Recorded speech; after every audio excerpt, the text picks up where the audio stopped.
What is the best way to find an attorney or publisher that represents, insert company name here because I don't want them to think that I'm trying to actually solicit for them, but let's just call them Schmalmark. Now, for those of you who are wondering, how do I reach out to these companies and gain some notoriety with them or push my writing to them or my projects? The answer is pretty simple. If you reach out to many different writers, a lot of them are not usually going to have exact specific contacts for you, and that is because with attorneys, typically they only handle contracting, so they won't be able to give you their client's actual contact information, as that would kind of be sort of a conflict of interest.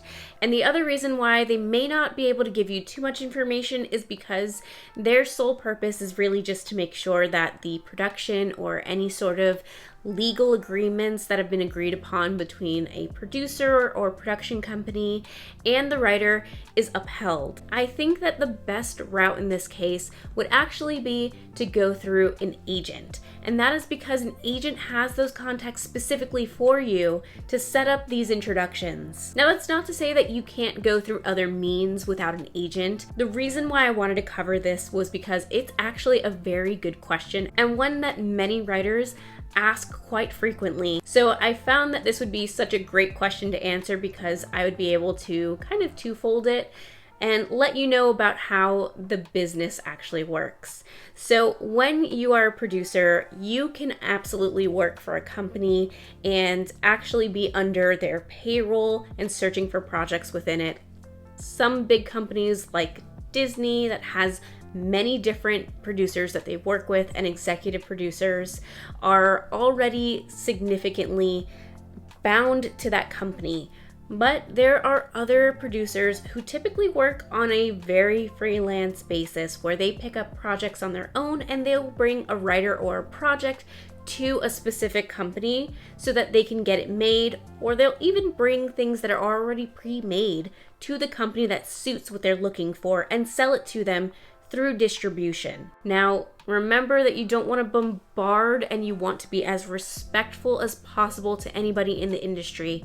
They are not just going to do you a favor of passing along your specific story unless they have a proven track record with you. I've talked about this in a previous video, but it's great to bring it up right now. Networking is key. If you can't find an agent and you haven't networked enough, you're probably not going to have too many ways to get your stuff in front of the right person. But trust me, it can happen and it will happen once you start networking with the right people and you start having those writing samples ready to go, so that you can go ahead and prove that you understand the way that these particular companies may produce or film or even budget their specific projects.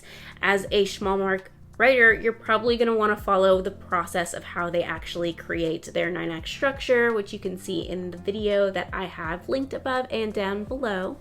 And of course, you're going to want to make sure that you understand and you've done your research on what is trending on their network right now. Get it ship shape ready so that you are absolutely available to give them a new one that you've probably written in the hopes that you can get it in front of them and have all of the elements that they're looking for.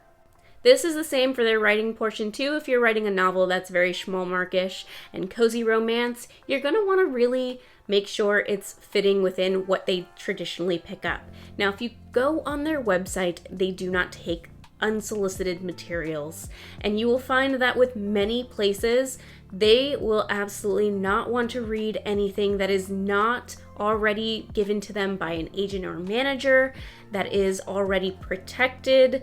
Big companies had big problems with writers back in the past, and so a lot of them will not, and exclusively state this on their website and contact, that they will not take and read any unsolicited materials that does not come through a proper channel, which for them is through an agent or a manager, or of course a known producer that they work with. And that's because if they did allow this, they would be flooded with writers who are sending in their stuff that may not be polished or ready, and of course may not have even been read, but may be pretty similar to something that they're already developing.